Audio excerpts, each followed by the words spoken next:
Woo, baby. All right, good to be here live on a Wednesday. It's the Manchild Show with Boy Green. Digital football in the air, football music in the air. And why wouldn't it be? We're getting closer and closer and closer to the start of football season. And, of course, all you fantasy freaks out there, I'm sure you're getting closer and closer if you haven't already drafted your fantasy team. This weekend, we've got a couple of drafts coming up in the Manchild Show with Boy Green digital world, and then our live draft a week from Saturday at the lovely Smoky Bones in Clay. And if you were watching our live show on Monday, you got to see the lovely JJ. And if you didn't, go back and watch the lovely JJ talking all about the wonderful meats that they have at Smoky Bones and the space and the catering and everything else. That was a lot of fun. I'm glad we got a chance to do that and to get people a little bit more familiar with Smoky Bones, who is going to be sponsoring and is going to be hosting us for our fantasy draft a week from Saturday, the 29th. Friday, Lerch. Friday. Thank you. I'm sorry, Friday. And we try to wait as long as we can for our big fantasy drafts, especially our Champs League, the live draft. We used to have it the day before football season started, that Wednesday before the Thursday night game. But because Joe Bartle has somehow made his way back into the league, I don't know how thrilled I am about Bartle being back in the league, but he is. He earned his way back after dropping down 2 levels and coming all the way back. Oh, he's gone for 4 years, boy. Inspirational. 1, 2, 3. Yeah, he was gone for 3 years, came back. 4 years later, Joe returns to the Champs League, and he did keep his spot last year as well. So he's back again this year, and he's traveling all the way from Madison, Wisconsin. So we figured we could make the draft work for him. So he's been kind of the priority. Otherwise, he'd be back on that Wednesday, probably the day before the season starts or the night before the season starts. But not the case this year. So there could be some injuries over that last weekend, but hopefully nothing happens to anyone in practice. All right, without further ado, today's broadcast brought to you by our friends at Box Drop Syracuse, the mattress and sofa outlet. We'll tell you some more about Box Drop in just a little bit. But every Wednesday, and get used to this during football season, we're going to be bringing in this guy from PFF. He's our NFL All Things Insider. Let's welcome back to the show for week number 2, Dalton Wasserman. What's up, Dalton? How are you? What is up, guys? We got the theme music. We got the whole crew here today. We're 2 weeks from the NFL. We're 3 days from college football. It's a good time to be a fan of football, obviously. We got everything going on both levels. And, man, it's about to be a really fun season again, as it always is. Well, as they say, decisions, Dalton. So let's start getting into decisions, because as camp rolls on, as we get through these preseason games, these coaches have to make decisions, sometimes about starting quarterbacks, and that always seems to be the decision we care about the most. So a couple of decisions made this week. Let's start with the one that really is ringing the bell this morning for a lot of people that woke up to the news that broke yesterday, and that essentially is Daniel Jones back as a starting quarterback in the NFL for the Colts. He beats out Anthony Richardson for the job. And Shane Steichen even going a little further than, hey, Jones is starting week 1 here for us. He said, Jonesy's our season starter. And that has certainly lit the fire of a lot of people. Let's talk about it. Yeah, so I think the latter point is really kind of, maybe he believes that. And obviously, if he starts 17 games and has a good season, that's great. But I don't think you can just go out there and say, oh, this guy's on a short leash, because then you just send the wolves on him, right? But I got to be honest with you, and maybe I'm in the minority here. I really think if you're trying to win football games, this is the right decision. It's just we've seen Anthony Richardson too often with the inaccuracy, with sometimes poor timing in the pocket. I know he's a great athlete and he throws a pretty deep ball and everything, but the fundamental parts of this offense just don't get executed as often with Richardson on the field, right? It just, he has a hard time not throwing the fastball, throwing the shorter passes, right? Whereas Daniel Jones, look, I know it's not flashy. I know he's boring. I know he's not the best quarterback in the league, but within that 15 to 20-yard box that Shane Steichen really wants to operate the offense in, he can make those throws, right? It's not going to be pretty. It's not going to light up any highlight reels, but I think with all the weapons that they have, especially guys like Tyler Warren and Josh Downs, guys like that can win after the catch, I think Jones can function in this offense at least a decent level and give him a chance to win every week. I really do think this is the right decision. So, Dalton, now that we have that part of the equation where he's going to be the starter for the full season, what's that mean for Anthony Richardson? He was a top 4 pick. He was supposed to be the man on campus, and his agent put out some cryptic stuff last night about trust being broken between the organization and the quarterback. It's a trade inevitable here for Anthony Richardson. No, I don't. Dalton, Yeah, before you answer that question, let me just chime in for a quick second. I want to hear your answer, obviously. But let me say this, Boy Green, to that question. Why is that even a question? What happened to someone else beat me out for the job, and I need to go back to practice and work harder and win the job back? Why doesn't that exist in sports anymore? And I'm not even just talking about football, where, oh, I lose my job. What do? I cry like a baby. Like, don't cry like a baby. Just go out there and earn your spot back in the lineup. Go show them that they're wrong. Am I wrong about that, Dalton? Go ahead. So on that front, I think that's actually something that starts out now in college football with the way that we have the transfer portal. And anytime a guy's not starting, he's going to leave and find somewhere to go. So I think, even in high school, I've seen this a ton in high school, where if a kid's not starting, he's switching high schools too. It just happens at all the way down. I've seen this happens with, even Little League and kids as young as 10 years old doing this, switching teams so they can play, right? And I think the reason it happens at this position so much at quarterback is because there's only one spot on the field for it, right? If it's a defensive end, if it's a wide receiver, yeah, they can earn it through rotational reps. There's really no rotational reps at quarterback, right? So I think that's a big thing. I don't know that it's some trust has been broken thing, right? Yes, he was taken 4th overall, but even then you have to be good enough to get on the field and win games, right? And Boy Green, to your point about a trade, I don't think it's coming during the season. I don't think it's coming right now. Their next option on the depth chart is Riley Leonard, a rookie they took in the 6th round, who I like, but even now I'd probably still take Richardson on the field with his experience over Riley Leonard. I think the time you would see him get traded is next offseason. I think what this is more so than some declaration of Daniel Jones. I think it's really about where they're at as an organization and feel, Shane Steichen and Chris Ballard feeling the need to win ball games. If they don't, they may be gone anyway. And if they're gone, Richardson's probably gone. And if he can't beat out Daniel Jones for the job anyway, then we're probably talking in the spring about Drew Aller or Cade Klubnik or Garrett Nussmeier, whoever is their next quarterback. I think this is really, I don't want to say a white flag on Richardson for the organization, but it's pretty darn close to it.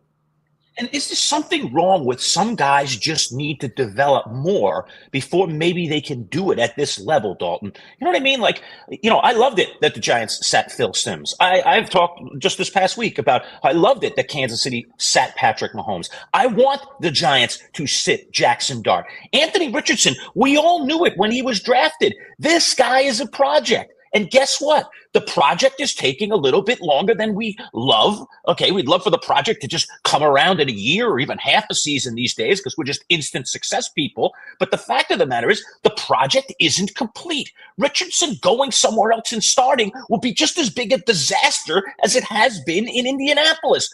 Just work on your game and be good enough to start in this league. And then Anthony Richardson, I promise you, and I respect your talent, I promise you, my friend, you will be a quarterback in this league, but you're going to have to work at it. That's all I believe with this kid. I don't know why all this other garbage has to come into play. I think the problem is that we all knew he was one of the biggest projects at quarterback that we've seen. All of us knew that. We all knew this. I think the Colts knew this. The problem is they never really acted like it. Remember, go back to 2023. He was their week 1 starter. And they had Gardner Minshew on the roster, and I know Minshew's not great, and eventually he led them to a 9-8 record, almost made the playoffs. They never actually allowed Richardson to be the project. They never allowed him to sit on the bench. You mentioned Mahomes. There was a clear plan that you're not playing this year. I'm with you. If I was the Giants with Jackson Dart, look, I like the way he's looked in the preseason. I would play Russell Wilson for as long as possible. The Chargers didn't even start Justin Herbert week 1 of his rookie year. He wasn't going to start until Tyrod Taylor had a lung punctured pregame from an injection or whatever that was, right? So I think we can say he's a project, and he is. And the Colts can say he's a project, and he never got to develop. And then injuries, Shane Steichen mentioned the injuries too, which is a problem. But they never treated him as a project. He started week 1 of his rookie season. He was thrown into the fire. He comes back last year, even with Flacco on the roster, he's thrown into the fire. And now the one time that he's not thrown into the fire and people want, then people want him to start, and he's sitting behind the scenes behind Daniel Jones, a guy who currently is a better quarterback than he is. Eventually you just sit here and go, this was never handled right in the first place. And that's where the fault is, as opposed to this moment in time with Jones starting over him. Which, as some of the people around Anthony Richardson have pointed out on social media, wouldn't be his fault. That would be the organization's fault for some of the ways they were supposedly, quote unquote, developing one Anthony Richardson. But I guess that's neither here nor there. Let's get to another QB1 conversation. old man Joe Flacco is back for the Cleveland Browns. And there's one pressing question with this graphic on the screen here, Dalton. Why? Why? Because they really they don't have any other options they feel good about right this minute, right? And look, I like the way Shedeur Sanders played in his preseason game. I like the way Dylan Gabriel played for the most part in his preseason game. I thought he ran the fundamentals of the offense pretty well. Kenny Pickett's been hurt. I think eventually he's going to be the odd man out, but I think at the end of the day, when you're picking out of that group, the guy right now that you most trust to just be on an NFL field, it is Joe Flacco. Even at 40 years old, he's still played decent football the last couple of years. Now, I think the big thing is that we're going to see one, if not both of those kids sometime this year, because Joe Flacco has not taken more than 300 dropbacks in a season since 2018. So whether it's because the offense isn't moving or he's not mobile enough and he gets hit and gets hurt in the pocket or something happens, or they just need a spark at some point because they're 2-6 or whatever they are, I think eventually you're going to see one, if not both of these kids. We'll see who gets the first crack at it. Their unofficial depth chart says it would be Dylan Gabriel, but I do think eventually here Pickett will be the odd man out. And for the first 6, 7, 8 games, somewhere in there, I think they just trust Flacco. And keep in mind, Kevin Stefanski obviously worked with Flacco 2 years ago when they made the postseason together. So he at least knows the system and knows what it's supposed to look like. It's just a matter of trust. And Flacco's the guy right now that you can trust over Dylan Gabriel or Shedeur Sanders. And Dalton, a follow-up here on this. It just feels like it's wasting time because Joe Flacco, he's not taking this team to the Super Bowl. He's not taking this team to the playoffs. We already know what he is.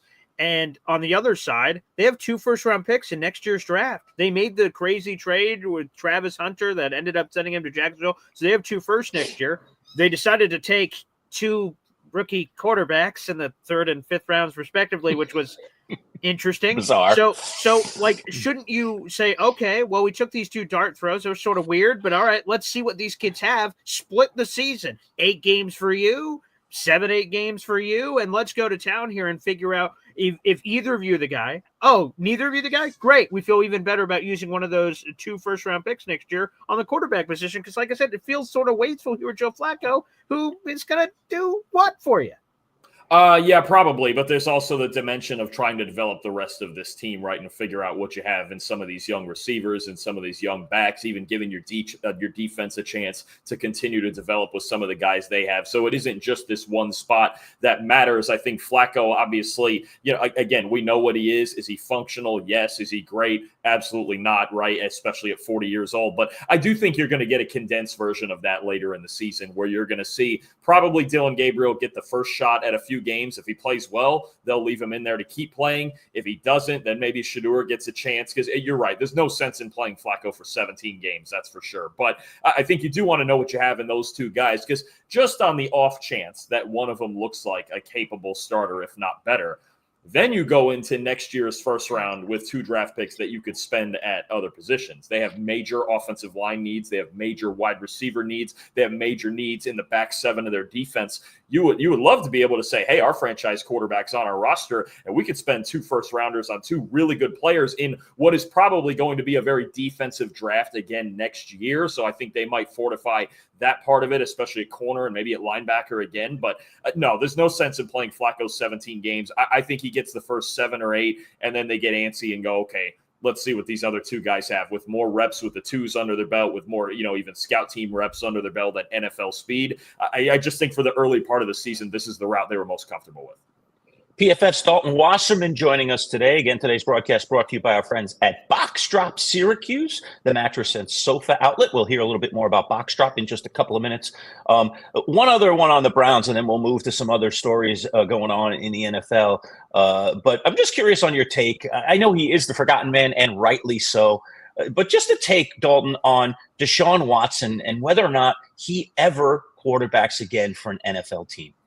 I don't think so. Maybe a team brings him into camp just for, to see what they have, what's left there. But what would between the injuries, obviously, the suspension and the long layoff between playing took something out of his game, right? It took him out of rhythm. The injuries, obviously, we had the shoulder before. Now you've got the Achilles. So if a guy like Deshaun Watson, who a lot of his game was predicated on his mobility early in his career, if that's hampered at all, and he's getting closer to 30 years old here, if he isn't already, you just have all of that talent that we saw in Houston that's just not all the way there. And the time that he has played for the Browns has not looked good at all. So I think between, honestly, the PR firestorm that would come with bringing him into your building at all, and just the lack of effective play over the last couple of years with the Browns, I really don't. I mean, maybe he signs with the roster, but I don't think we see him on an NFL field again in game action. All right, let's pour one out for him. Little Hunger Games action there. Pour one out for Deshaun Watson there. All right, Dalton. Yeah, this quarterback news. Who's QB1 here? Who's QB1 there? Who cares? All right, Dalton, let's get down to business here. There was some Jetsy news this morning that revved my engine, pal, and I need the insight on it. And it comes from NFL insider extraordinaire Diana Rossini of The Athletic. She revealed that the New York Jets are among several teams monitoring the trade market for potential wide receiver additions per sources, and two other teams that were making calls as well, the San Francisco 49ers and the Minnesota Vikings. I turn that to you, Dalton, because everyone knows Garrett Wilson. Yeah, he's pretty good, but everyone outside of him in that wide receiver room is a little sketchy. So, okay, who is it? The Jets are making calls? What kind of names are we talking? Are we talking sexy? Some Terry McLaurin action? Some Chris Olave, perhaps? Michael Pittman Jr., is there another name that emerges to you that makes sense? Come on, give it to us, baby. Jets, wide receiver, splash? I don't think it's a splash. I think this was said in a broader sense because, look, the Vikings obviously have Jordan Addison suspended. The 49ers have a ton of injuries in their receiver room. And the Jets, obviously, we know, just have as little depth as any team in the league with their pass catchers beyond Garrett Wilson. I think this is more of like, okay, can we find a veteran that can help us? I don't think it's a Terry McLaurin. I don't think it's a superstar because Terry's going to be 30 years old, and the Jets' timeline is not one where they're going to pick up and pay a 30-year-old receiver. The Commanders, to me, should pay him because they're in a win-now timeline all of a sudden with Jaden Daniels and the pieces. But the Jets, maybe they do. Obviously, if Fields plays well and the defense stays healthy and plays well, maybe they can scratch out, and compete, get a winning record, compete for a wild card. But realistically, the Jets' timeline is not one that's going to be, okay, let's go pick up Terry McLaurin and make this big splashy move, right? I think for them, it's more about, can we get better with the rest of this room? Do we really feel comfortable about Josh Reynolds and Tyler Johnson and Alan Lazard? And even, I know a lot of the Jet fans love Arian Smith right now, but is he really your wide receiver too right this minute? And that's, again, nothing against Smith, but in a vacuum, this is a fourth-round pick that you're asking, okay, go be our wide receiver too.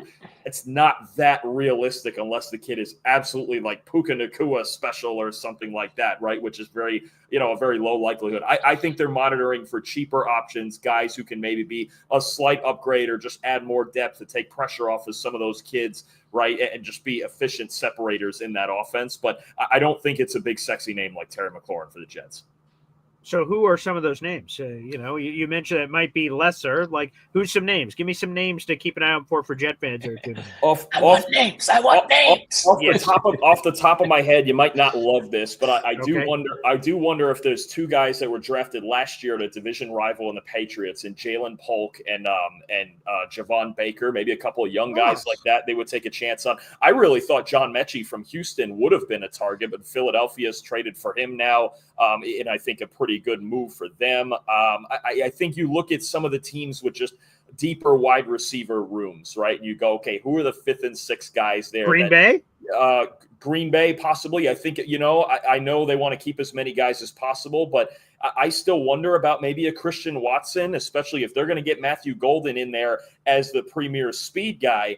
Then Watson's role might be redundant. That would be something more likely than, say, a Terry McLaurin at 30 years old. I think Watson, if you can keep him healthy, we know the athlete that he is. We know the speed and the vertical threat that he is. I think that would be a really solid fit if Green Bay felt like they were overloaded on receiver. Or maybe it's Dontavian Wicks, or, some have thought Romeo Doubs is the guy. Those younger guys like that you don't have to pay the $30 possible $1 million that you're going to have to pay Terry McLaurin if you do that. That makes more sense to me than somebody like a superstar in McLaurin. So I think that's what they're looking for. In the similar mold of the Eagles trading for John Mechie, who I really thought was a Jets target, I think those are the types of players you're looking for. All right, Dalton Wasserman with us from PFF, talking all things NFL. We do this every Wednesday during our live show, right at 11 o'clock. Dalton comes on with us.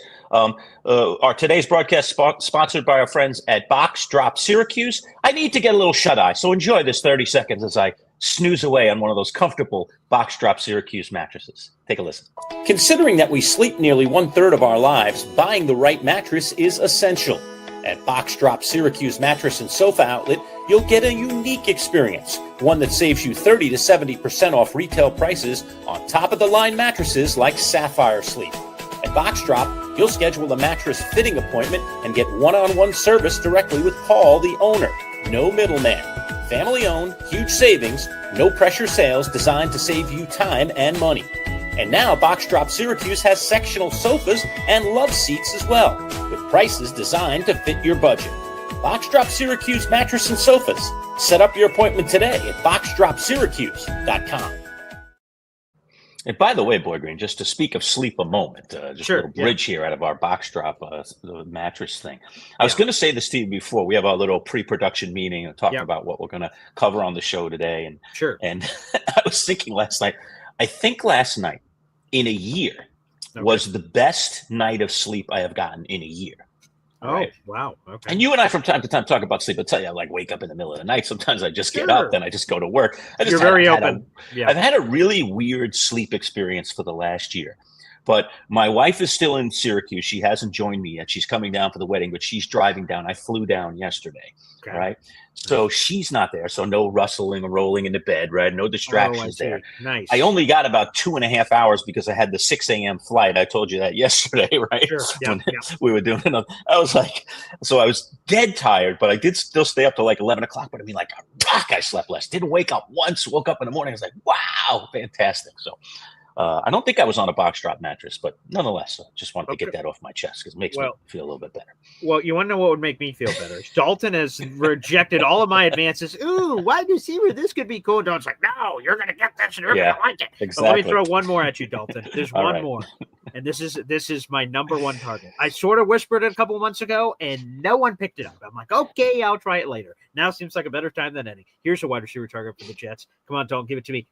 Detroit Lions wide receiver Jameson Williams. He's got 2 years left in his deal. No. Are they going to pay Amon-Ra and Jameson? I don't know. No so what way. about J-Mo? AG, since he's got hired by the Jets back in January, February, he's continued to bring up Jameson Williams and trying to find one on his team, however that's going to come. I know how to find one. Jameson Williams. Stop looking for a copy of him and get the guy. What about Detroit? That splash, huh? AG, Tanner Engstrand, bring him back home. Makes a lot of sense. And he's a former Ohio State guy, too.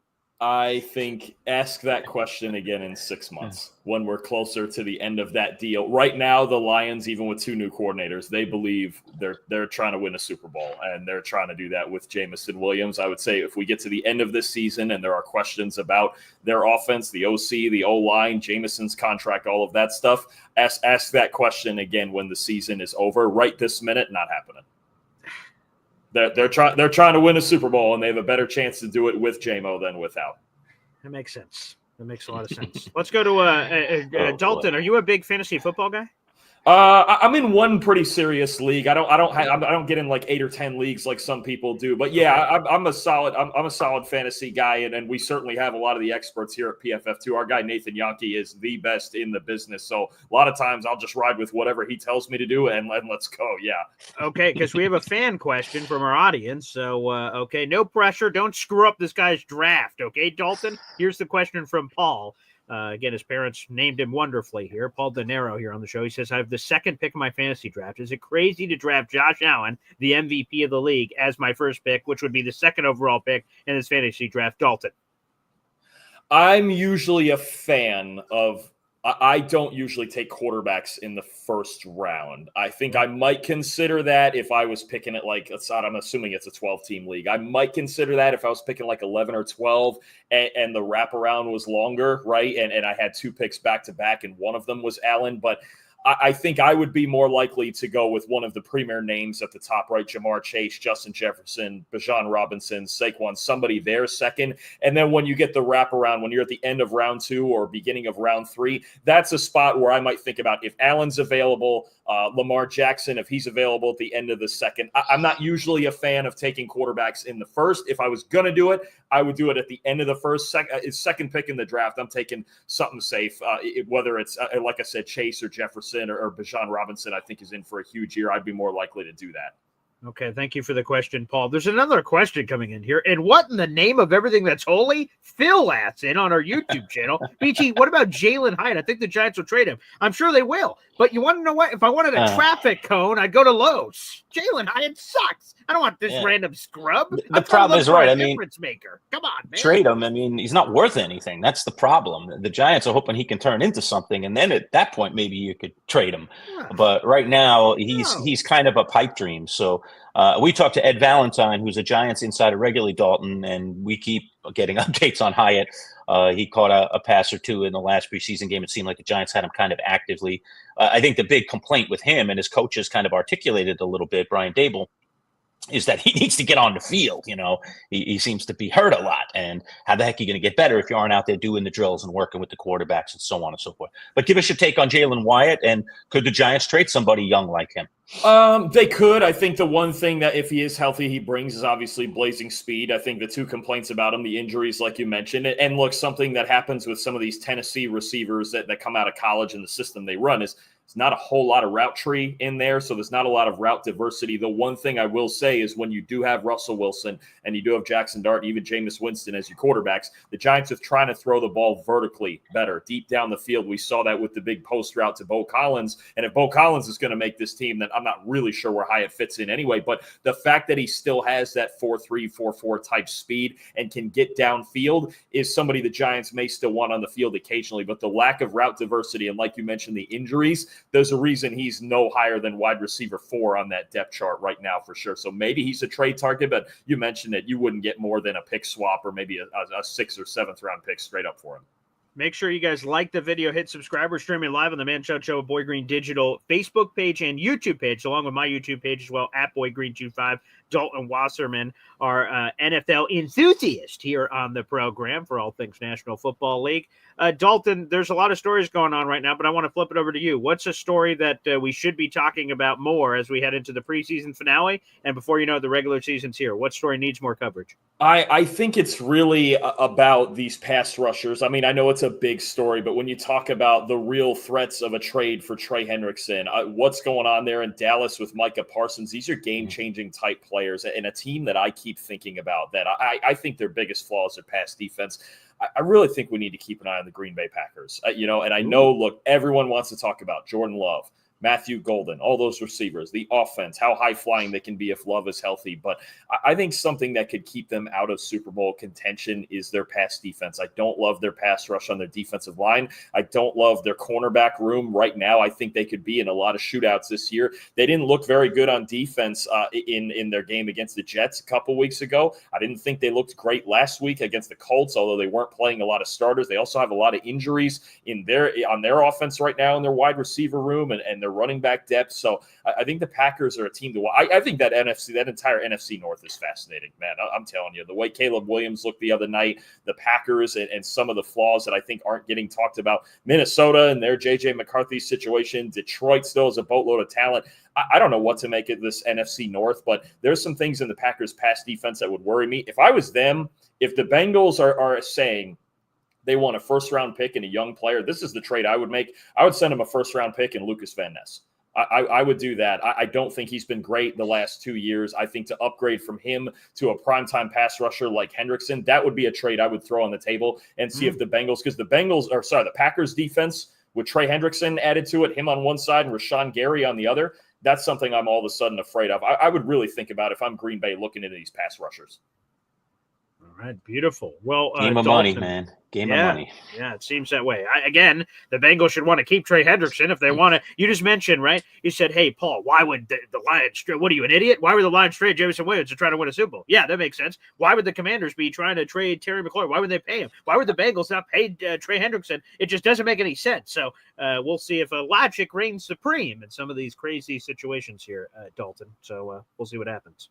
Yeah, for sure. I mean, the Bengals, I'm with you. That's the first thing. To me, it's a no-brainer. I think without Hendrickson, they might have the worst pass rush in football, right? You have the guy leading the league in sacks and otherwise really basically nothing, right? They were, I think, the 6th or 7th worst pass rush team in the NFL last year with Hendrickson by our metrics. And now if you take him out, they probably end up maybe dead last. So I think there's a chance that they miss the playoffs again altogether if Hendrickson's not on the field for them. You know, we love their offense. Joe Burrow's an elite quarterback, all that stuff. But if you can't make stops, and the other night against Washington, their run defense was, just a mess. And, they can say it's simple looks or whatever, but that's not a whole lot different than it's looked in recent years anyway. I would be extremely worried about this Bengals defense from what we've seen in the preseason. And if they don't have Hendrickson, it's a tough project for Al Golden, because I think you get to a point where you go, man, they kind of have a talent shortage there. All right, let's get one last question in. It's got super chatted in here, and another Jets fan. We got a lot of those hanging around. Old Yank sends a $2 super chat in. Thank you very much. The Raiders room is crowded. We were talking about Jets wide receiver trade rumors. What about Jacoby Myers? That's an interesting fella. See, I think he's the one veteran presence there. I don't think he's going anywhere. I think you're starting 3 there. You're going to have Jacoby Myers. I like Trey Tucker as a vertical threat. You like Dante Thornton and what he's shown you so far, and the speed that pairs with Geno's arm really well. And then their second round pick Jack Besh I really like. And then you have Bowers and Michael Mayer. I don't think the Raiders are stripping down from this offense at all. I actually think it's going to be a pretty darn good offense with Geno in there, with Ashton Jinty in there. They have a lot of issues on defense. I think they're going to be in a lot of shootouts, but I don't think Myers is going anywhere. He's one of the most underrated, really reliable receivers in the league, and that veteran possession type guy that they can add in the mix with some of those vertical threats that they're trying to add this offseason and Geno's arm strength. I think Myers only gets more valuable to him this year. All right. Dalton Wasserman, always a pleasure to talk to you, my friend. I know last week in Boy Green's honor, you wore the Jets cap. This week, you're in professional PFF attire, and we thank you for that. Perhaps next week, Dalton, how about one of these, baby? How about one of these? I don't own one. I don't own one. I stay clearly on the side of the green and white. You might get a Mets hat out of me next week. We'll I get 10. I got about 10 of them. I'll send you one if you want. If you want, if just for the show. It won't be. My heart won't be in it. It won't really be. It won't be really. But I don't hate the Giants by any. Not like I hate the Yankees, but I don't hate the Giants by any means. I know Abdul Carter is really starting to rev up the rivalry again here, but no, listen, if you send me one, I'll put it on just for the 30 minutes that I'm here. I love it, Dalton. What a guy! I don't have like a severe hate for the Giants like I do say for the Yankees. Fair enough. I can respect that. Well, and Dalton, I hate the Yankees too, so we're together on that one. We're all on board on that one. Screw the Yankees. So beautiful. Well, Dalton, thank you as always for joining us. This is cool that you get to check in every week. And hey, man, the season's going to be here before you know it. Absolutely. You guys take it easy. Take care, Dalton. All right, there he is, Dalton Wasserman, PFF, giving us some love. We'll do that every Wednesday throughout the entire season. We started last week. He gives us his take. Dalton also gets in on our NFL pick segment, which is coming up in a couple of weeks. Boy Green and I, we made this a regular occurrence during the radio show, and we're going to keep the tradition going here on the internet site at MC Show Digital, our YouTube channel. But what we're going to do is every week we're going to drop we'll drop it on Friday sometime. And we will do football picks. We play the autumn wind music, in the background, the entire pick segment, and we pick every game against the spread. Now, him and I have been competing with each other. Paul and I have been competing with each other since the event, since we started this. But what we've done also over all these years is we bring other people into it who also make picks. So it's not just me against Paul. It's a crew of about 7 or 8 people. Now, when we were in the radio world, we always had a couple of interns that were working with us every semester. And a lot of times we let the interns who worked on Fridays jump in on the pick segment, and they would actually even come in the studio. So we had usually a couple of interns, me and Paul.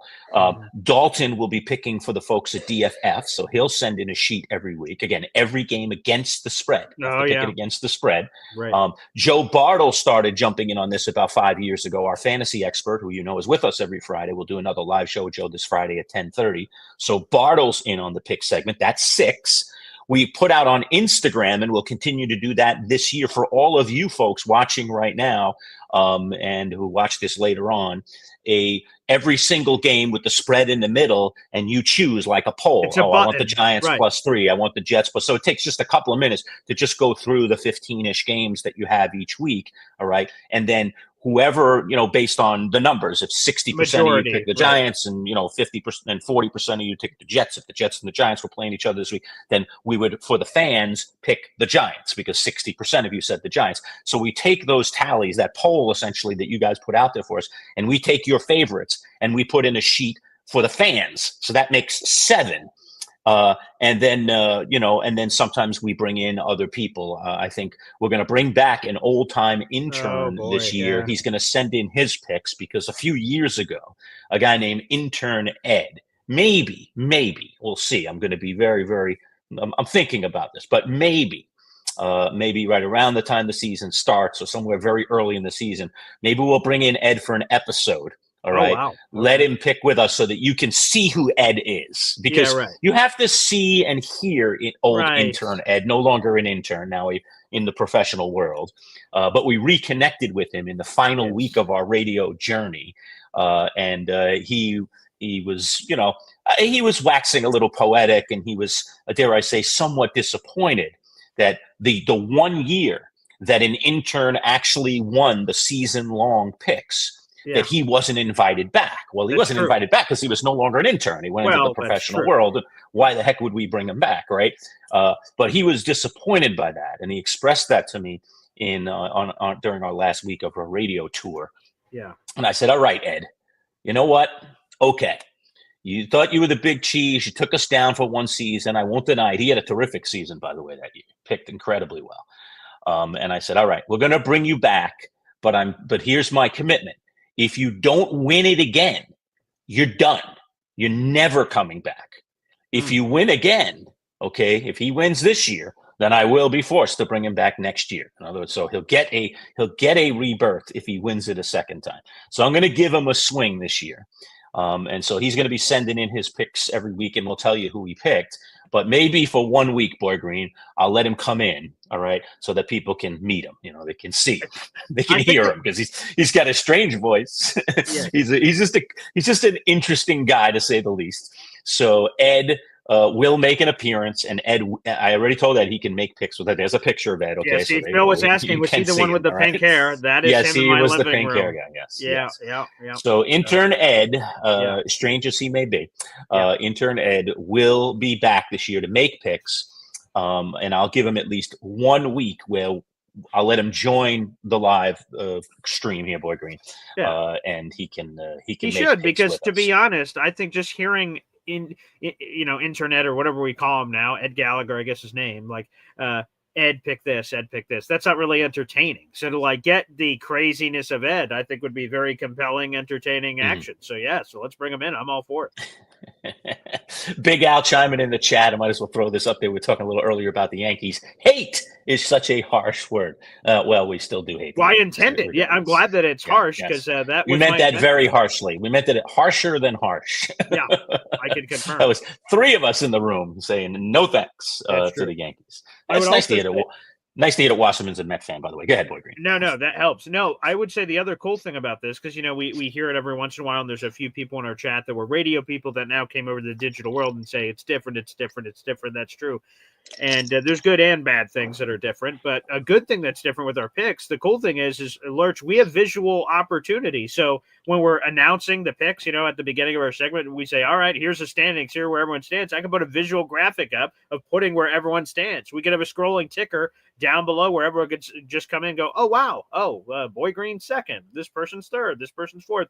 And correct. So there's a lot of cool visual stuff we could do that I'm pretty excited. Now we're going to have tools. And I'll say this very honestly, because because I have said this. Well, I've made statements around this before. So again, consistency, right? I think one of the key things in being good at anything that you do, whether you're a football player, whether you're a baseball pitcher, whether you're not an athlete at all, whether you just work in a sales office, whether you just you're a manager, okay, of a group of people at a business. All right, consistency is really important. I think consistency matters. What makes a good player a great player? It's the fact that they can go out night in and night out and do it over and over again. Anybody can pop the 3 home runs in a game. Anybody. I mean, Bud Harrelson of the Mets could have gone up and hit 3 homers in a game, and he barely hit, more than 2 a season. Okay. But it can happen. Lightning does strike every once in a while. What makes players great, okay, what makes people great is consistency. Are you consistent? So back to my point. I'm sorry for the long, convoluted point here, but the point is consistency matters. And so I try always to be consistent in my viewpoints. And if I change, and I can change, you can change my mind.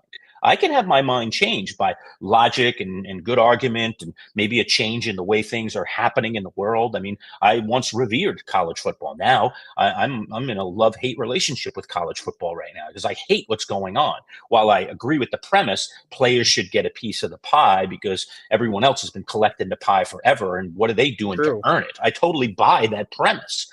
But what is going on with NIL and the transfer portal in college sports right now is a complete disaster.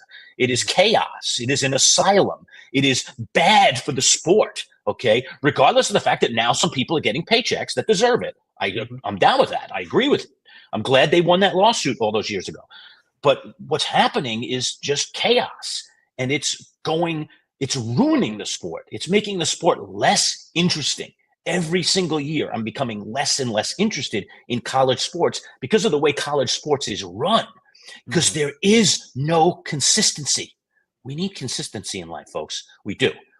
So I like to be consistent in my viewpoints. Where did this all start, Boy Green? So you were inspired by this. So I'll repeat what I said. I'm not sure if you have. I'll pick up on it if you give it to me. Yep. But I said that the cool thing about us doing this pick segment is I could do visual elements to the show. Right. So now I know exactly what I was thinking. Okay. So to go back to the whole thing, there is no greater lover of radio than me. I did it for over nearly 25 years. Okay. Yeah. And before that, spent 7 years in television. So, I love television and all the things that it offers. I came really to love radio over the 23 plus years that I did radio.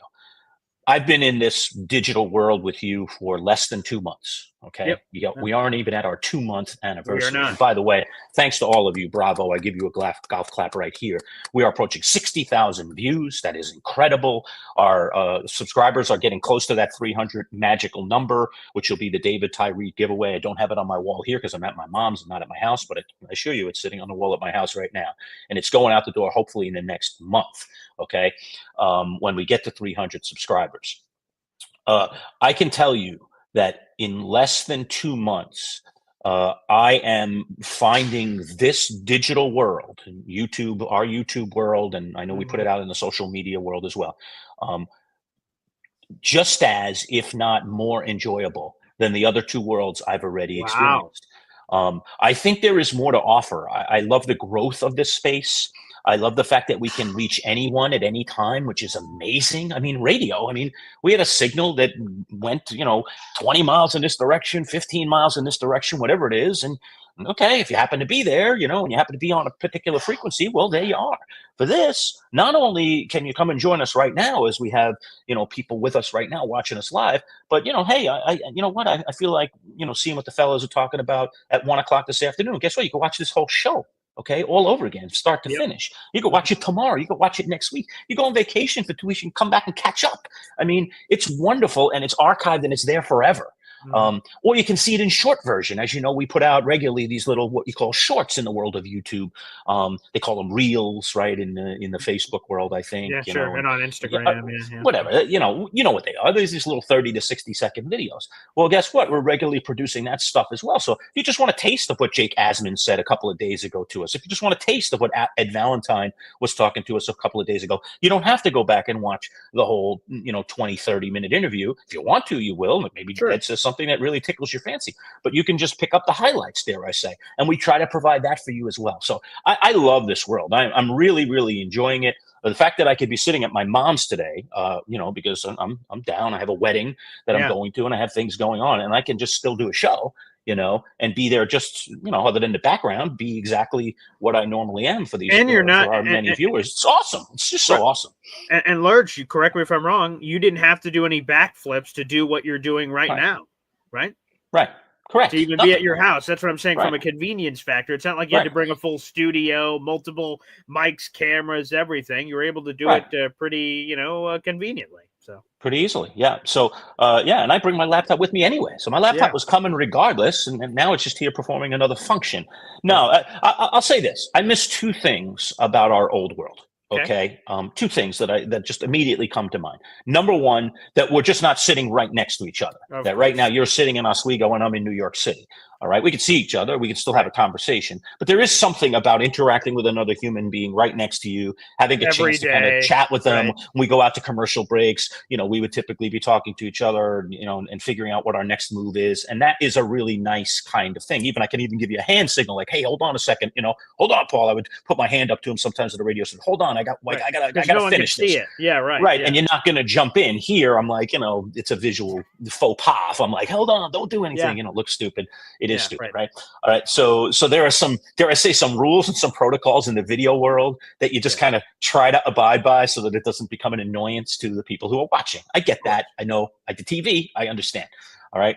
And then the other part of it is that because we're not sitting right next to each other and only being heard and not being seen, all right, it is harder to do that beautiful dance that I think radio does better than any other medium out there, and it's never going to change. All right. And that is that we can bump and rub against each other without there being much friction. All right.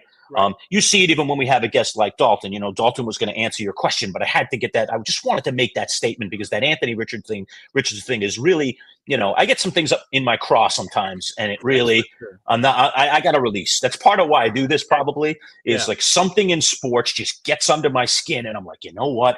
That is BS. And I'm here to tell you folks, that's BS. Yeah.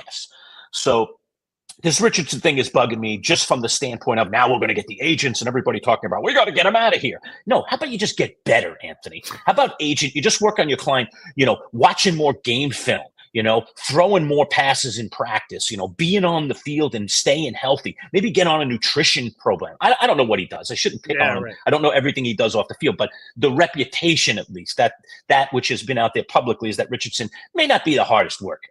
He may not be working on development every single day. And he's a guy that, unfortunately, some people have to work harder than others. Some people are, gifted with all the gifts. Some people are gifted with those great athletic gifts like he has, but needs to get the rest of it in order. And I just think he just needs to work on his game. So work on it instead of going immediately to I got demoted, therefore now, get me out of here. I'll go play for another boss. There might be nothing wrong with this boss. He just might be seeing the playing field very clearly.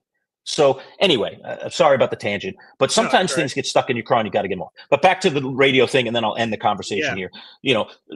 It just is that rub that you can have when you're in the same room and when it's only audio versus being on video and not being in the same room. Even though there's not a delay, there's a tiny delay. There's a tiny delay between no matter how we speak to each other in this world. And you saw it again when I rubbed on Dalton there. He was like, he almost retracted. Because I was talking over him for a second. Yeah. In radio, you can do that seamlessly. In the video world, including this digital world, it's a little more wonky, and it's a little bit more awkward. And so I think I'm still navigating that water. So those are the two things that I miss the most about radio is the in-person and the ability to rub. We can't rub as much in this world. It has to be a little kinder. I have to say, okay, Paul, now your turn now. You can speak now, that kind of thing. Yeah, I would say this though, because I'm still going to the radio station for another month of just doing stuff not our radio show related. So I'm just walking around in the building. And I will tell you, when we walked away from our final show and the emotions and tears and all that from all that time, and that was all true and that was all real. And then I'm like, after I walked out of that building, I'm like, damn, how am I going to live my life? That was my identity for 10 years. Every day I came in to do a sports talk radio show. Right. And now all of a sudden that part of me was stripped away. And now we're doing it in a different world. But like, who am I? And things of that nature. And when I go back into that radio booth, now that it's been however long it's been, almost 2 months and 6 weeks or something, like I go in there, I'm like, I'm okay. I'm okay. Like, that was fun. I enjoyed that journey. Who knows what's left of that journey before I go 6 feet under? But like, for now, I'm like, I'm good. I love what we're doing here. I don't go to the radio station and go, damn, man, I wish I was right. Show it back on. Right. Yeah. I don't, like I said, if an opportunity presents itself in the future that I'm unaware of at this point, and it's compelling and interesting, maybe we can talk about it. But right now, in this moment, I'm walking through the radio station with no regrets. And to be honest, I'm like, man, why did we do this sooner? Because this has just been a lot of fun. Yeah, and the thing is, I mean, I have not been back, but I think I would have the same feeling as you. And the reason is, remember that last day when we were in the radio studio, I said, all right, we got to, most of the stuff that's on the walls here, Paul, belongs to me and you. Yes, right. I hate to do this to the poor radio people. We decorated this room beautifully. We put up these nice track very lights. Nice. Yeah. We did a lot of stuff to make that, look like a sports lair. Yeah. Even though people weren't seeing it, they were only hearing us just for our sake and for maybe guests that came into the studio. And I said, yeah, we got to strip it all down. And I remember when we took everything off those walls, we had posters that covered entire walls that we're going to be giving away in the upcoming months. So again, you people can own a part of history. That David Tyree autographed picture, which is going out the door hopefully shortly once we get to 300. There's going to be some other items of that nature that are literally history of what hung on those walls for nearly 25 years. Mm-hmm. When those walls were stripped down and when we said, okay, turn off the mic. This is our last show. This is our last moment. Thank you very much. And then we played our "We Didn't Start the Fire," right, to end it. And by the way, you can watch that on our digital What a Perfect Thing. You can actually go back. People in radio can go back and go look at digital world. You can go back and go check it out. My brother actually listened to it yesterday. He was over here visiting my mom, and I was like, "Oh, didn't you hear the Fruit Loops reference?" And he was like, "What?" And then Paul and I were explaining. Which, by the way, it's in the playlist. Farewell Radio Tour, something like that. So you guys can go check that out. So feel free. Yeah, it's under videos. Just look for "We Didn't Start the Fire." Look for the little flames, and you'll see it. It's fun. But anyway, we stripped those walls down, and then I was kind of like, I don't need to come back here. Like, it was just like, we're done. Like, the walls were stripped. Like, if I went back in there now, it'd be like, not the same place anymore. Yeah. Like, we changed the place by literally taking the life out of the room, because the life was us plus what was on those walls, and now the walls are bare. And we're not in the room regularly anymore. So the life is not there anymore. Our spirit may be lurking somewhere, but you're not going to feel it in the same way, because the room just looks completely different. So it's interesting. So again, own a piece of history. We're going to continue to give away everything that was on those walls, because I got new walls that are going up at home in my home studio. I'm working on new wrinkles and new things to make that home studio my own little personal lair, dare I say, and make it, my new home. So that's already begun. So I've already moved. It's like I've moved into the new apartment, Paul, and I'm like getting the new furniture. I'm like, oh man, this chair is so much more comfortable than that one I had over there, So sometimes you do that. You move into a new place, and of course, sometimes you might bring some old furniture, but then you start to update, and there's something really fun about that. So anyway, I'm having a blast, and I'm really enjoying this new medium and enjoying and interacting in a completely different way. And I don't think we've lost a lot of the things that we had. So I think it's a win-win. I think we've only added to it, quite frankly. And now I just took a peek. We're 60 subscribers away from 300, which is so cool. Bravo, we're rebuilding this back up, brick by brick. Me and Lerch both pouring our blood, sweat, and tears into this puppy. So I hope you guys are really enjoying the product. So regardless of where you're watching, the Manchild Show Boy Green Digital Facebook page, my YouTube page, make sure you guys come over to the Manchild Show with Boy Green Digital, or search out MC Show Digital on YouTube, and it will pop right up. Make sure you subscribe. If you're one of our first 300 subscribers, you're going to get a piece of our show's history and a pretty cool sports memorabilia item, an autographed David Tyree Super Bowl photo. That's all put together. You'll get the frame, the whole thing, the whole shish kebab all together. One of our first 300 subscribers. So it's going to be a lot of fun, and I hope you guys can be a part of this journey, because many more giveaways to come, Lerch.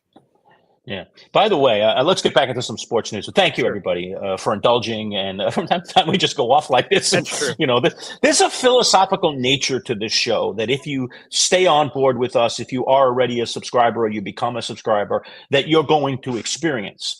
And again, it goes back to that. The whole beginning of this conversation, which I said to you, is consistency. right? That there should be consistency in what you do if you want to be good at what you do. And I've just always believed in that. So I can promise you this, and I don't even have to promise you because it's just my nature, but I can promise you this. If you're a subscriber of this channel and you watch us regularly, you will get consistency. Sure, our opinions will change from time to time, but you will get consistency in a lot of the things that we deliver. And one of the things I'm consistent about is sometimes something gets under my skin, whether it's I'm not getting enough sleep or something's going on in my personal life or something's going on in my family, and I'm going to bring it to the table and I'm going to give you my thoughts, or I'm going to say, you know what, this thing happened and this is what I learned, just so that maybe I can save you the grief of having to go through something that maybe I went through that maybe could come up on your radar sometime and you go, I'm going to remember that Lerch told me that time.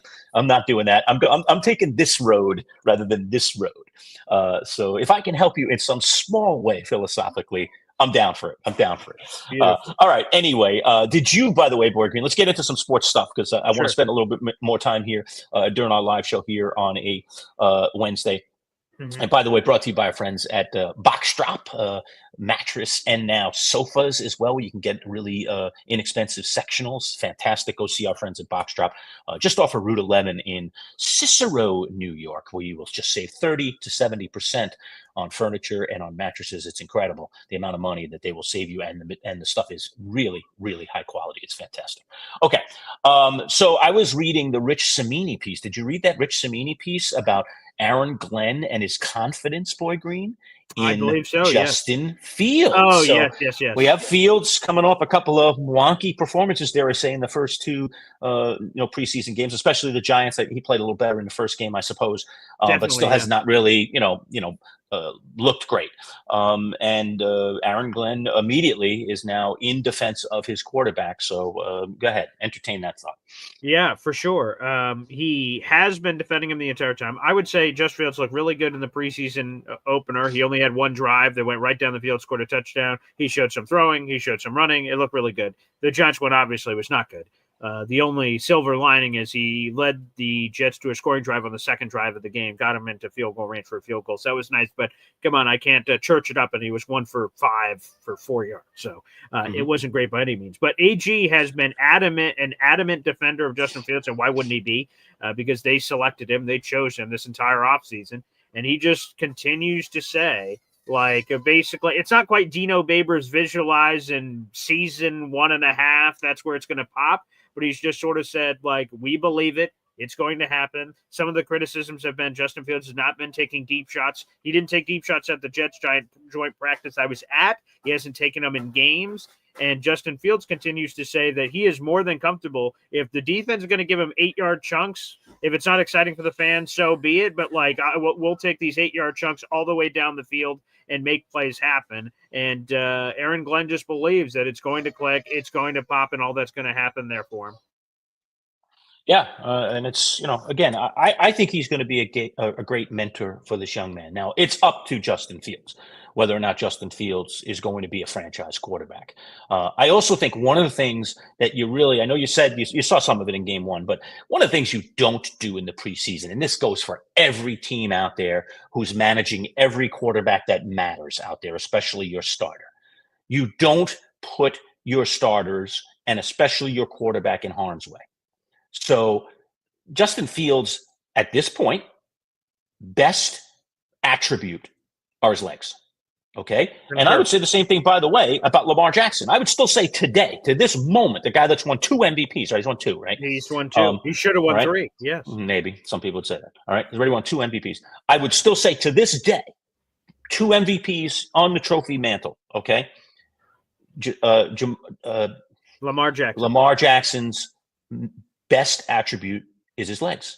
Okay, period. It is. He's still better from the waist down, than he is from the waist up. I mean, he's a competent thrower of the football, and some days even more than competent. All right, but his legs are what make the difference. And Justin Fields is the same at this point. Now, you want to try and see if you can balance that. Let's have it be 50-50 or at least 55-45 maybe or something, to become, dare I say, more like Lamar Jackson.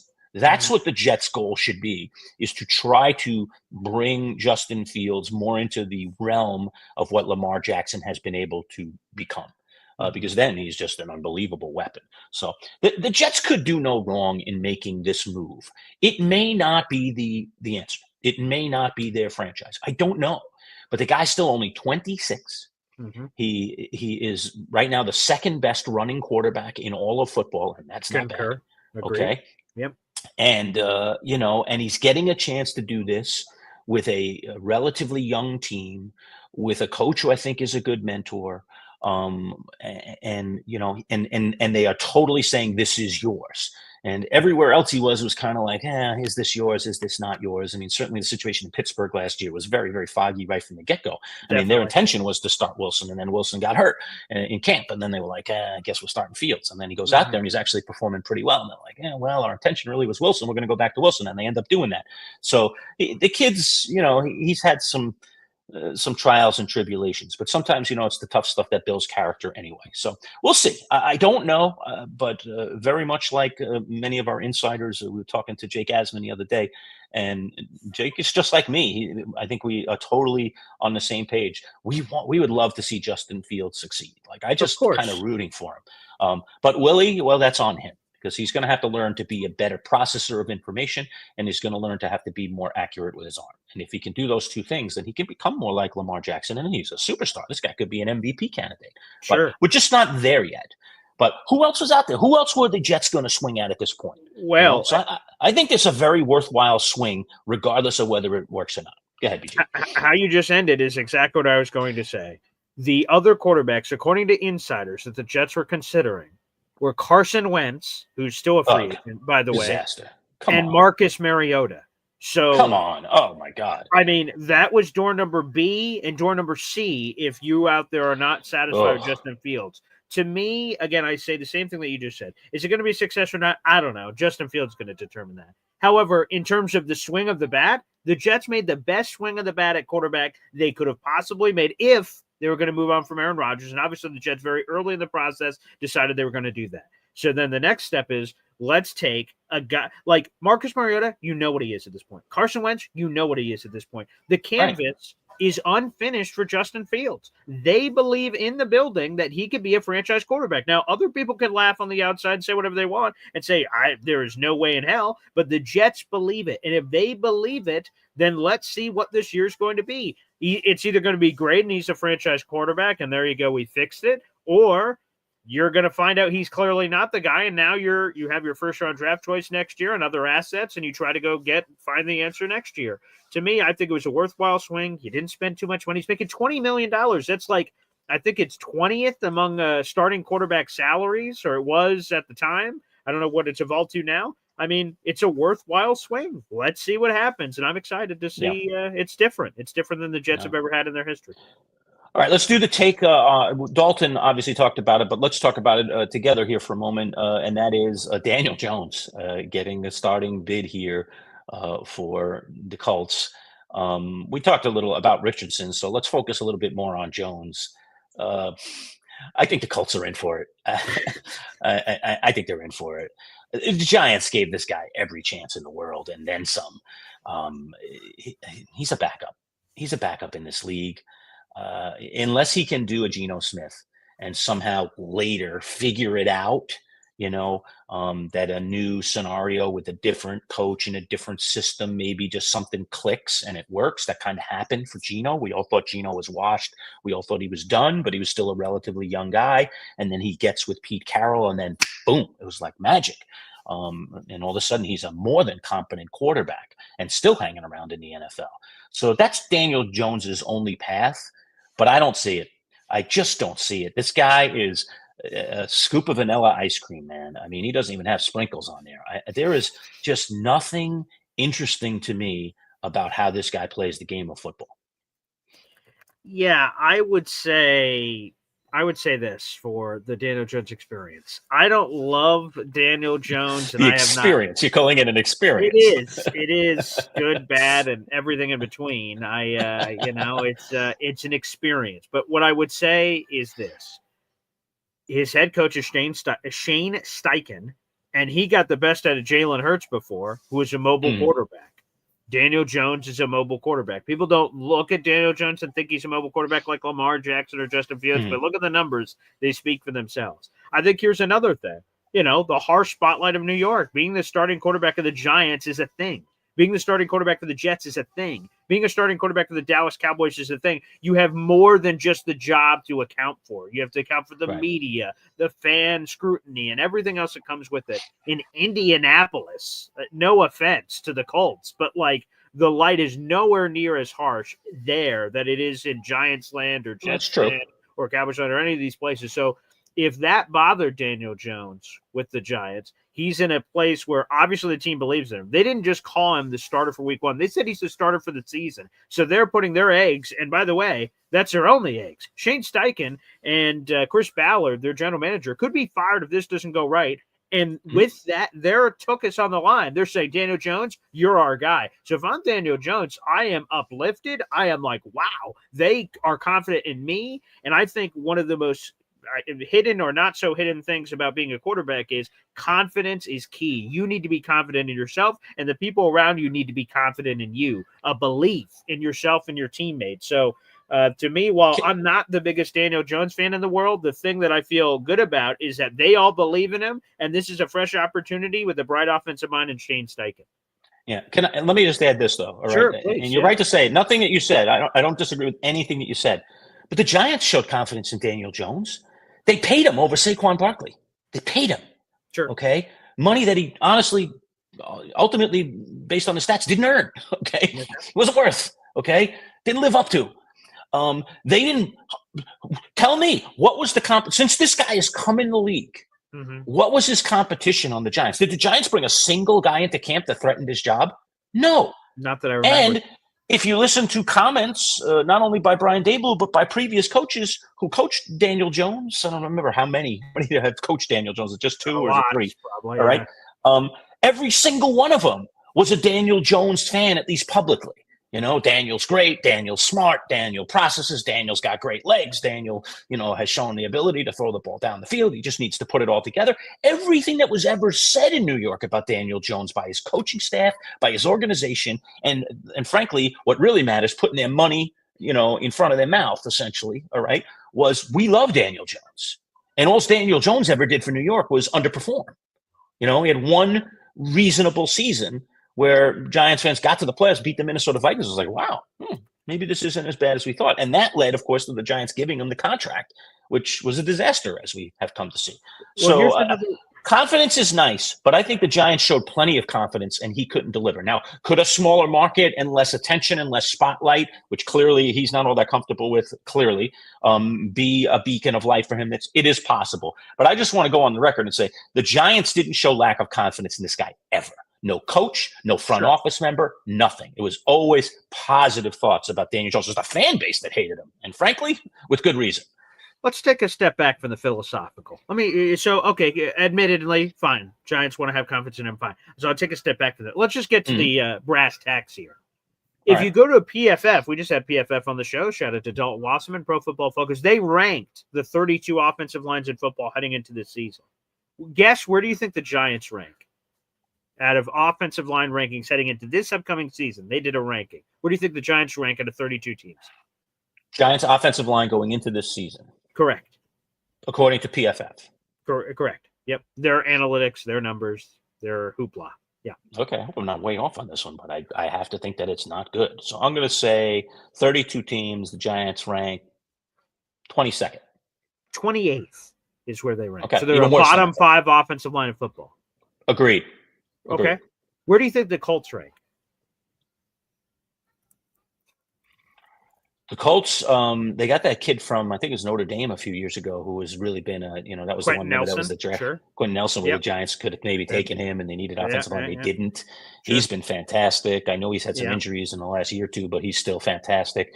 They have a good offensive line. So I'm going to say Colts this year. I don't know what they've tweaked and changed, because I'm not exactly a Colts fan these days, but I'm going to say that the Colts are 8. They're 5th.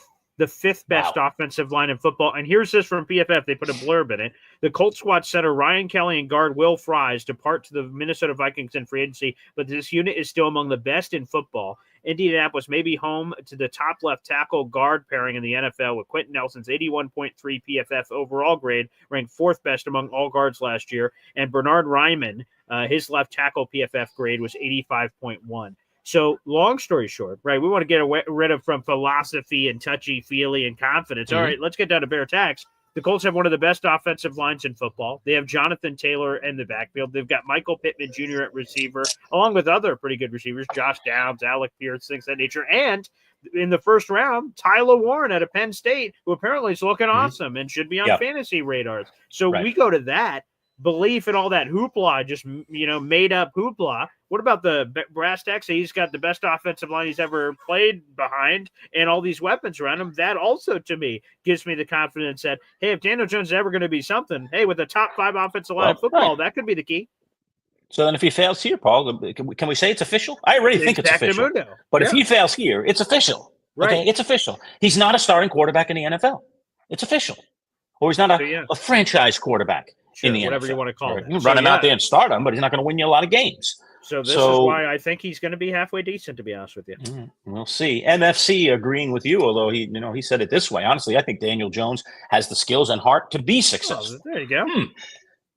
Again, I'm not the biggest Daniel Jones fan. His best year, quote unquote, was Brian Dable's magic that he brainwashed him for 1 year, and he had 15 touchdowns to 5 picks. While a 3-to-1 touchdown interception ratio, if you just told me that sounds terrific. 15 touchdowns. They controlled him. They made him not make mistakes, which was good, but they made him a version of himself that was lesser. And the lesser worked for that pocket of time. But to me, that wasn't sustainable. So I think that's where we ran into other issues.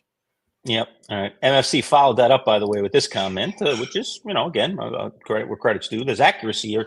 But I would say this about the comment here.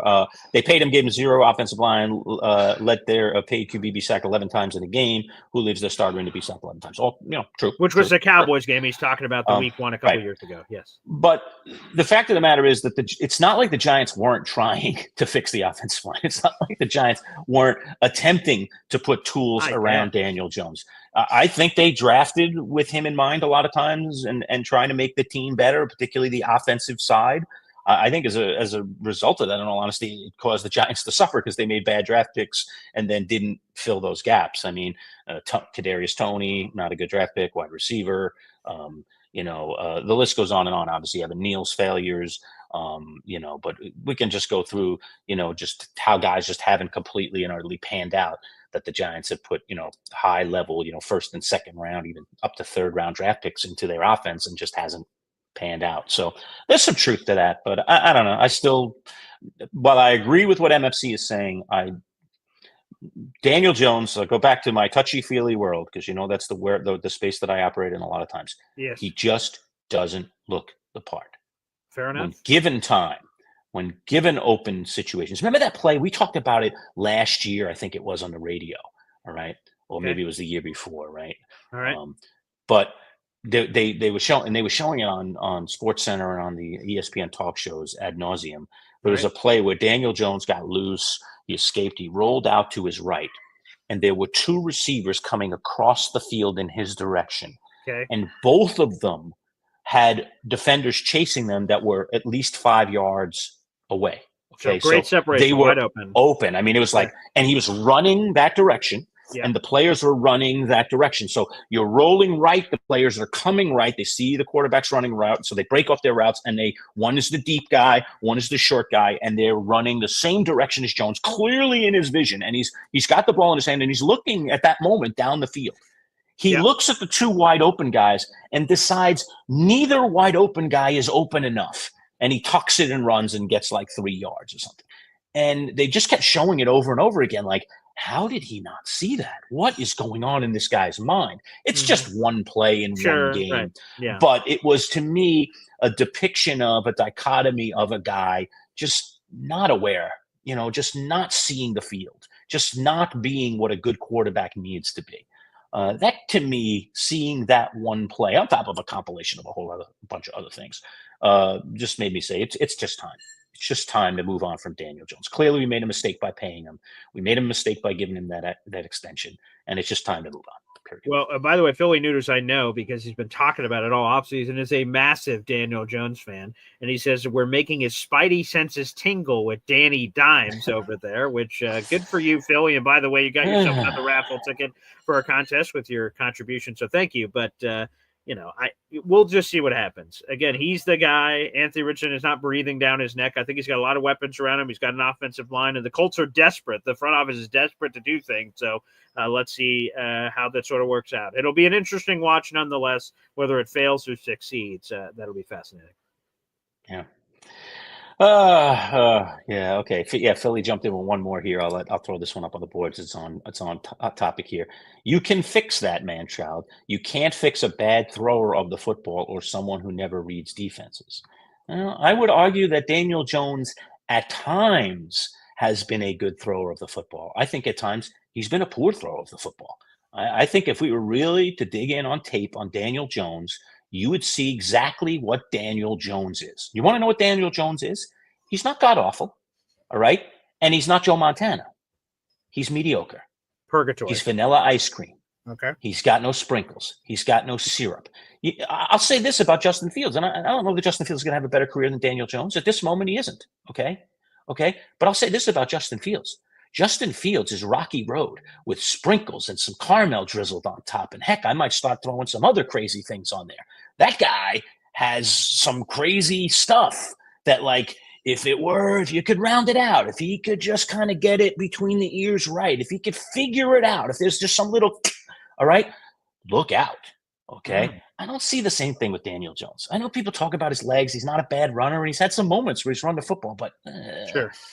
Nah, vanilla ice cream, man. Vanilla ice cream. Okay. Get me some chocolate, man. Get me some Rocky Road. I want some brownie chunks in there, man. Just give me something else besides vanilla. I don't want vanilla. Not in my sports. Well, thankfully, you don't have vanilla anymore, Lerch. You've got all kinds of different flavors in Giantstown. Yeah. This is a good comparison. I don't know if Philly Noodles meant this, but Garoppolo. That's a good comparison. There he is, kind of like a little Garoppolo-ish. I don't know the word. Like, although Garoppolo is like, he's like Hollywood. I don't know. It's too much. Hollywood. He's not nearly as mobile. They're not the same personality at all. Right. Okay. But Garoppolo to me, despite the Hollywood, is still like vanilla ice cream to me as a quarterback. Like when I look at him as a quarterback, he's just a dink and donkey kind of guy. Yeah. He kind of has some movement, but it's just there's nothing exciting about him. Okay. So even Russell Wilson, you may not like him either. I don't know that I'm the biggest fan. We'll see if I become a fan this year or not. He's on my team. So, but I mean, and I liked Russell when he was in his prime. I thought he was actually excellent. But the late stages here and kind of what he's become mentally, I'm a little bit concerned about. But Russell, there's excitement there. There's excitement. There's some things that he can do that excite you as someone who likes football. So. Come on. Don't ask me questions like this. Look at this. He's asking me this question. Tyrod or Danny Dimes? Come on. Well, you know the answer, Lerch. It's Tyrod. My answer is neither. My answer is neither. That's my answer to that question. No, is neither. Your answer should have been Jackson Dart. Should have been your answer there, Lerch. Yeah, there you go. Option C. Okay. All right. I think I'm exhausted on Danny Dimes. There you go. Yeah. I wish him all the luck in the world in Indianapolis. But get ready, Indy. He's, vanilla ice cream. That's what you're getting. A scoop of vanilla, and that's it. In a bowl. Not even a cone. Just in a bowl. Wow. Which is what I prefer. I actually prefer a bowl when I get my ice cream. So the Browns doing the right thing with Joe Flacco at this point? No, they're not. Yeah, I think I agree with what you were saying to Dalton. What do the Browns at this point have to lose? Especially when you got two. Like even a shuttle system between those two guys might be more interesting than seeing Joe Flacco go back out there again. I just don't understand. Joe Flacco is 40 years of age, 41 maybe. I don't even know. I'll pull it up here in a second. Like, he's old. He gives you nothing. He's not winning you the Super Bowl. He was just on the couch. It just feels like we're wasting. If I'm a Browns fan, I'm like, ugh. What are we doing here? Okay, he had the hot moment where he came off the couch and they won a couple of games at the end. They made the playoffs, and then they got annihilated by the Houston Texans, and Joe Flacco threw like 3 pick sixes. That, to me, would have killed the Joe Flacco story, and now he's back. Again, I would literally do what I said. I'm Dalton Wasserman. Okay, I probably wouldn't have drafted 2 rookie quarterbacks, but that's neither here nor there. Now that I have them, the first flip a coin. Hey, Dylan Gabriel, Shador, come in the room. Here's a coin, heads or tails. What? Heads or tails? Heads. Okay. Whoop. Up, tails. Sorry. Shador, you're going to start the first 8 games of the season. In week 9, we're giving the ball to Dylan Gabriel for the rest of the season, barring injury. Good luck. And then we're going to game plan the crap out of it. And on a week-to-week basis, I'm going to make observations. Wow, Shador is this, or Dylan Gabriel's this. And then at the end of the year, I'm going to know if either one is anything. Are they a backup quarterback? Are they out of the league? Are they a franchise quarterback? What are they? I'm going to figure it out during the season. That is mission number 1. Because mission number 1 is not winning the Super Bowl. Every team says they're going to do that, but there's only a realistic amount of teams every year that has a chance to win a Super Bowl, and the Browns aren't one of them. So if I'm the Browns, that's how I split it. I am giving half the season to Dylan Gabriel, half the season to Shador. Everything with Joe Flacco seems like an utter waste of time, and I don't understand. They have 2 first-round picks next year, so if they're tanking and that's the goal, well, great. Okay, that's your plan, and you don't care about the 2 rookie quarterbacks. That seems like bad planning, but okay, if that's your plan, get the number 1 pick next year and then pick whatever quarterback you want. But Joe Flacco is just old, and he sucks, and he has the mobility of a parked car. I don't understand. Yeah, I don't get it either. It just that doesn't make any sense. And even if you were to win another game or 2, having him in there, I don't think it would be worth the opportunity. It's almost like, I mean, I hate to say it this way because no NFL team treats regular season games like preseason games, but why not just essentially, if you're the Browns, continue your preseason and just, play both of these young guys and just figure out which guy you believe is going to be your quarterback of the future. To me, that's a way better solution than going with Joe Flacco. Because it is a win-win. You do my rookie strategy, it's a win-win. You say, why?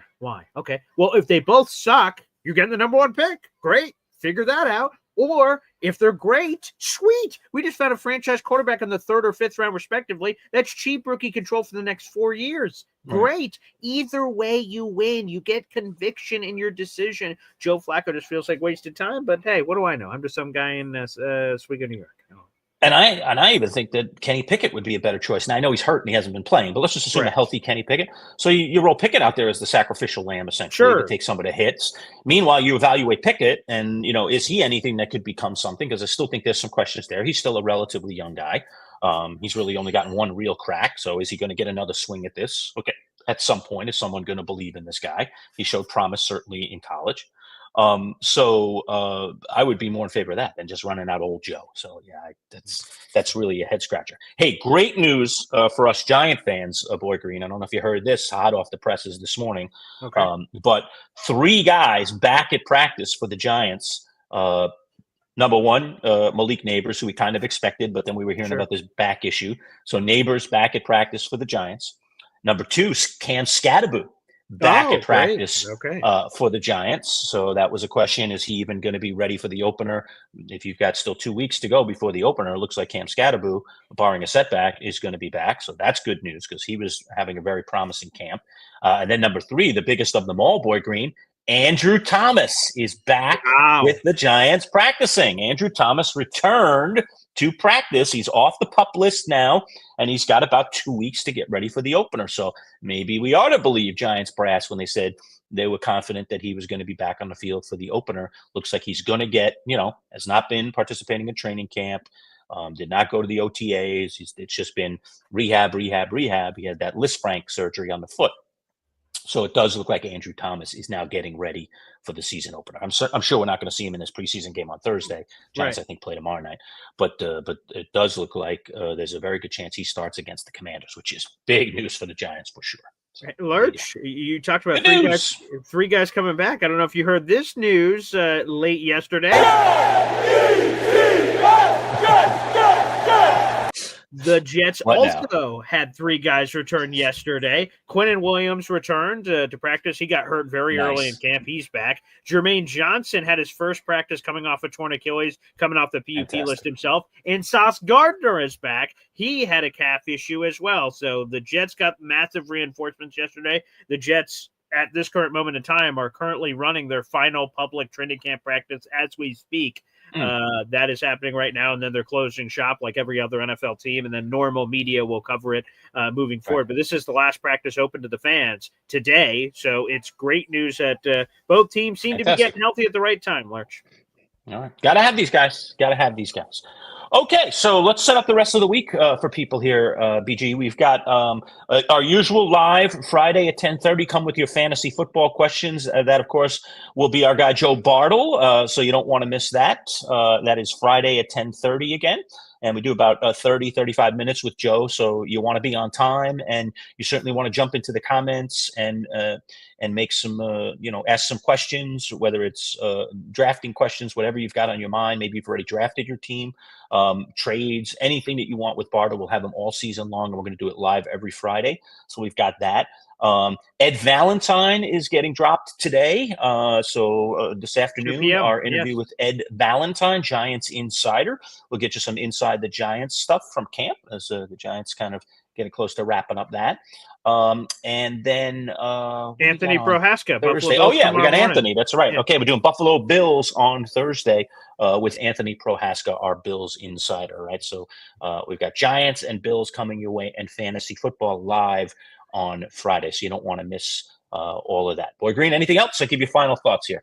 Yeah, I would just say for you fantasy football people out there, obviously some of the things me, Joe, and Lerch are going to be talking about on that show include our fantasy drafts that start this weekend in our digital leagues. But just because you're very likely, if you're out there listening in the universe, you're probably not a part of those leagues because it's only a limited amount of people. Don't feel left out. Please involve your leagues in our fantasy questions and things of that nature. If you have draft questions, oh, Joe Bartle, I have the 3rd overall pick. What should I do? Or, oh, Joe Bartle, this, that, or the other. Feel free to utilize Joe Bartle. That's what he's here for, to answer your questions. He is a fantasy football expert from RotoWire. He does this for a living. You have start-sit questions on a week-to-week basis. You have questions about your fantasy drafts coming up, leagues, keeper situations, all kinds of things. Obviously, you're going to see a lot of our regulars, Matt from Auburn, Bill the produce guy, Jamie the FedEx guy, and some of these other people that are in the chat. But feel free out in the universe if you guys want to take full advantage of that. I would as well. So, no, that is just my final salute. And then next week, Lerch, as Dalton Wasserman talked about earlier, college football is back, and Syracuse football starts the season in Atlanta against Tennessee, the Volunteers. So we are scheduled to have the play-by-play voice of the Tennessee Volunteers on the show next week, and that'll be a cool college football. A lot of football on this show, and that's our identity, Lerch, but some college football coming next week. That should be a lot of fun. All right. Fantastic. Hey, folks, thanks everybody for chiming in. Appreciate your comments as always. Don't forget to like and subscribe at MC Show Digital. Again, as soon as we get to 300, and we're moving very quickly towards that number, the David Tyree autographed The Catch photo goes out the door to one of those 300. We will draw a name. We will obviously announce it right here on the show and then get that out in the mail to you. And then after that, we'll set some other benchmarks. We've got some other cool items that are, like I said, historical items, at least to us, who was sitting on the walls of our studio for nearly 25 years, and we're going to give away all of that stuff inevitably to someone. So be in the pool by becoming a subscriber if you're not already. I know you can obviously watch our videos without subscribing, but if you really want to know what we're up to and you want to be part of our little community, please do so. I'm looking forward, Boy Green, to meeting your community down in New York early October for the Jets-Cowboys game. And by the way, one final note I'll get to, Boy Green, because we're only a little more than a week away from our fantasy draft, the Champs League draft, which will be held at the Smoky Bones in Clay on Friday, August 29th, a week from this coming Friday. And that is, I have reached out to my insane Cowboys friend from New York. Yes, the same guy that once got me into a bar fight in a Cowboys bar in a bathroom. Yes, that guy.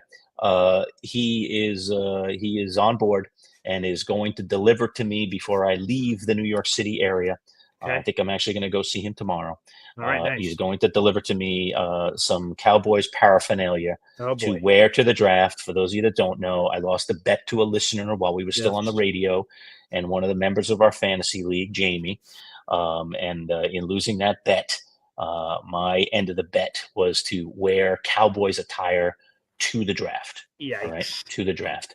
So I will be there in Cowboys attire. Now I am Boy Green, just a little bit, I will show up in it. I will take some ridiculous pictures in it. Naturally. And then that thing's coming off, all right, for the rest of the night. I'm not wearing that thing all night. You're not wearing it for the full night? I'm not wearing it for the full night. I think you have to wear it for the full night. No bleeping chances that happen. Okay, I would show up in it. That was my thing. I don't know. I don't know the fine print. I don't care about the fine print. I don't care what he has to say. Okay. I will show up in it. I will take some pictures in it. And then it is going away, and I am wearing what I am planning on wearing for the Interesting. So okay. I am not sitting there all night with that disgusting Cowboys jersey on my back. No chance that's happening. All right. But I will live up to my end of the bargain. You'll take your lumps. I said I would show up to the fantasy draft. Those are my exact words, Boy Green. I will show up to the fantasy draft. I don't know. In Dallas Cowboys attire. Isn't that painful enough? Do I really need to sit there the whole night in stupid Cowboys gear? And I don't know what my buddy has in store. I'm not sure whether I should dictate terms on that, or whether or not I should just. I'm sure he has choices. Yeah, I'm sure. I know he does, and knowing him, he's going to give me it's going to be like Des Bryant, or it's going to be like I recently saw him in a social media post. He's become a Micah Parsons guy right now, so he's been number 11 everywhere. I'm sure that's available. But he's probably. I hope he gives me something old school. Like I hope he has like a Staubach. Like I'd be okay with that. As much as I hate the Cowboys, is I like Roger Staubach. You should enjoy. It shouldn't be like a legend. Well, I don't enjoy it. I don't enjoy wearing a Roger Staubach jersey, but it would be less repulsive than Michael Irvin, than Des Bryant. Than some others. Okay, Dak Prescott, maybe a Randy White jersey, I'd be okay. Wow, a Staubach jersey, I'd be okay. And even Anthony Dorsett, I think I'd be fine with. Tony Dorsett, Tony Dorsett. Once known as Anthony Dorsett. Right. Yes. But I know. So there are some that would be less repulsive. I mean, they're all repulsive. But some would be less repulsive than the others. Okay. So keep us posted on that surprise. I can't wait. So I'll tell you what, I'm going to get it from him tomorrow because I have no other chance to get it. Sure. So I will unveil it and maybe even briefly wear it to Friday's fantasy football with Joe. The pre-show, which will be the day of. Okay, I understand what you're saying. No, I'm saying this Friday. I'm saying this Friday. Oh, yes, I got you. I'm saying in 2 days. So this Friday, because I'll pick it up tomorrow, I will wear it on our live show this Friday. So if you want to find out what I'm wearing to the fantasy draft, I will give you a sneak peek this Friday. Okay? All right. Looking forward to it. There you go. That's my promise to you. And those will be the only 2 times that I'm ever wearing this piece of trash. There you go. Whatever the heck it is. All right, disgusting. beautiful. Okay. All right. Well, that'll put a nice, neat bow on this one. Again, thanks to all of you for tuning in. We do appreciate it. Don't forget, we're on demand. So if you missed any of the show, just go to our YouTube at MC Show Digital. You can rewatch the video there, catch anything that you missed. If you missed the beginning of the show, we interviewed Dalton Wasserman, which was fantastic. You definitely want to get some of that content. You can just watch it. Just go to the little live tab inside our channel. And don't forget, if you're not already, to become a subscriber at MC Show Digital. We really do appreciate you, Boy Green, for you and for Dalton Wasserman. I thank you all for tuning in, and we'll see you live on Friday. Anthony Prohaska coming your way, and Ed Valentine coming your way this afternoon. Prohaska tomorrow. We'll see you on Friday live, folks. Take care.